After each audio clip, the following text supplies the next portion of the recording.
I'm second generation of the Holocaust. 7 October for me was a day of Shoah because in the Holocaust time there was a nation who wanted to kill all the Jewish in the world. And the Jewish had no land and had no army. The 8-9 hours in the 7 October, there was a group, an organization who wanted to kill all the Jews. There was no army, was no land to protect them. Therefore, Hamas killed 1,400. Joseff Avi Yair Engel would know. His life and the life of his big family came full circle on October 7th. That's when my mother was 90. Right here? That's my mother. That's with all the children and grandchildren. Joseph's parents fell in love in Holland in the early 40s before his father had to flee to Switzerland, later helping the underground from a bakery, before being sent to Auschwitz. The boss of the bakery told the Nazis that he is a Jew. Then the Nazis took him on the train, and he jumped from the train in Metz. 11 of February 43, he came to Birkenau, Auschwitz-Birkenau. And there the Gestapo asked who were the people who jumped from the train, and his friends went 1 meter, one step, and the Gestapo killed them, and he stood, he didn't move.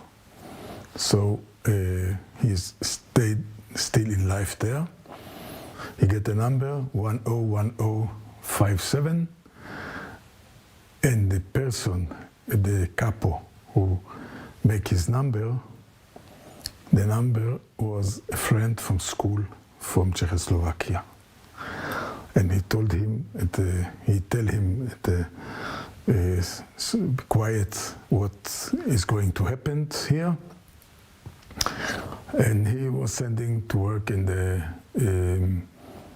to take all the bodies from the burnt bodies outside.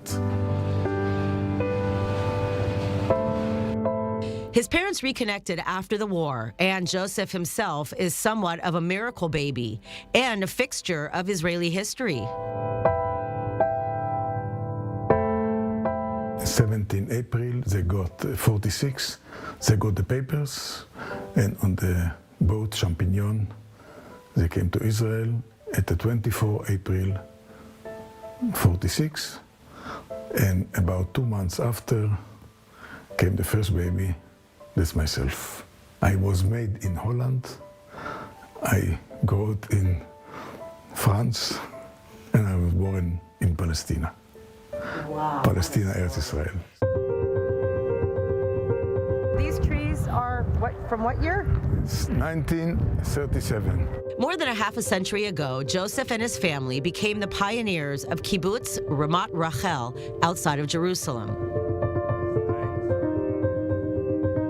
And it is here that he built his entire family and a legacy, which includes 14 grandchildren. My wife and myself, my grandchildren, in 23rd December 22, Ofir is here. On October 7th, Ofir was visiting his girlfriend Yuval at kibbutz Be'eri when Hamas terrorists murdered members of Yuval's family before taking Ofir and Yuval's father Yossi Sharabi hostage to Gaza. We were all in our pajamas and barefoot when the terrorists came. They forced us to sit here. The terrorists stomped on our Israeli flag and said, "Kill all the Jews. Eliminate Israel." 3 terrorists entered the house, 2 with guns, 1 with RPG. First thing, they shoot the dog. Then they took me into a black cab. The last thing I remember is being carried away, and Yuval, my girlfriend, say I love you. And this is what he went through while at the hands of Hamas. I was abused very much mentally. They said no one wanted us, and that our families in Israel did not want us, and that we won't go back even in a year's time, and all sorts of things that break you mentally. Ofir was miraculously released from captivity after 54 days. When I came back to Israel, I asked one of the soldiers what happened to Yuval and her family. They said she's fine, and I started crying in the minibus.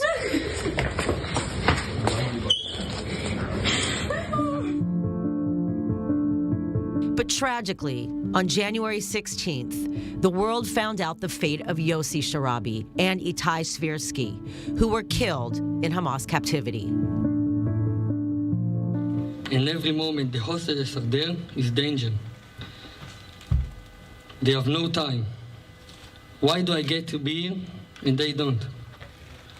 They all have to come back home now.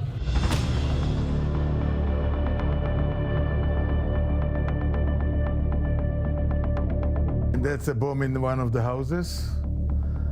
And that's bombs in Jerusalem from the kibbutz. Joseff has seen war many times before, serving in the army for both the Six-Day War in 1967. And that's the dining room, the bomb in the dining room. And the Yom Kippur War in 1973. During the war, every night, Egyptian commando, went with helicopters into Sinai. And in the morning, we run after them, catch them, and bring them to jail. But Joseff insists this war for survival is worse than Israel's past wars. And I know what Yom Kippur was. It was a war between armies. And it took 19 days and we finished the war. Yom Kippur was a very, very hard war, but you cannot compare it with 7 October. 7 October was something much different and much bigger than all what we can imagine, what we can think about, what we had before.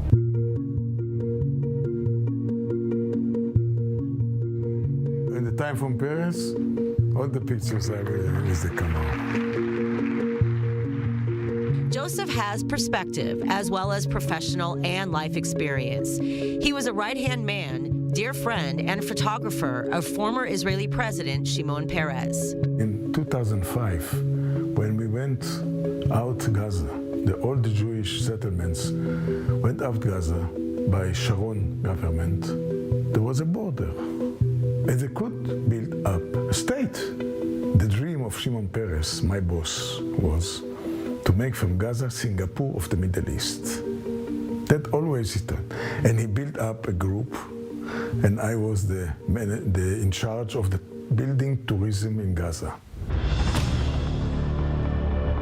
What we see now, what happened in Gaza, that million of dollars they spend there for ammunition, for rockets, for bombs against Israel. Joseff spent years as an emissary in Amsterdam and saw the writing on the wall of the increasing wave of anti-Semitism in Europe. There are more than 20 million Muslims. And the European 50 years ago, when they start to, all the waves to come to Europe, they said, oh, they will get our culture, יהיה בסדר. But no, they build mosques, they live different life than the European. I don't know where it will go further. The European has about one child a family. The Muslims has 4, 5, 6 child a family. In 2 generations, they are the biggest. But it's not only there. That's in the United States, that's in Canada, that's here also.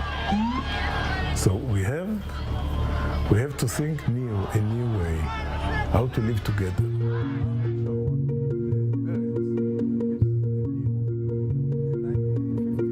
That's all around the kibbutz were bunkers, all around the kibbutz from 1947. And here was actually, we protect the place till 1967, to the Six-Day War.